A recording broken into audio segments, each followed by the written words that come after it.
ચમ અમે તો બે શું થયું રિઝલ્ટ આવ્યું ના તો કોક રિઝલ્ટ આવ્યું એના ટેન્શન થી તો હોય બે રહ્યો. અલે યાર તું તો ફેલ ખાલી 8 જ આયા તાર તો. એટલે એટલે તો હોય બે રહ્યો ઘેર ન જવું. અલે આ એમાં ટેન્શન ના લેવાનું હોય 8 આયા ને 8 ના પાસે 0 કરી દે શું ખબર પડવાની બાપો જોશે કે 80 આયા ખુશ થઈ જાય જોઈને. સારું કર યાર આવો આઈડિયા થી આલ્યો. આમાં 8 ના ચેરી 0 કરીને ગયા જો એટલે બાપો બોલે નહીં. લે તા જા તું તાર ઘેર ગભરાવા કરો.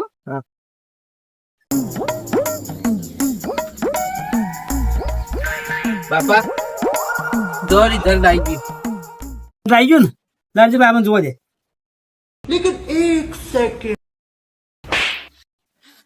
બાપા 80 તો લાયો ચમ મારો. અલે આ ભણું ગોડું નહીં આ 50 માર્ક્સ નું પેપર હતું ને 80 તો જ આયા.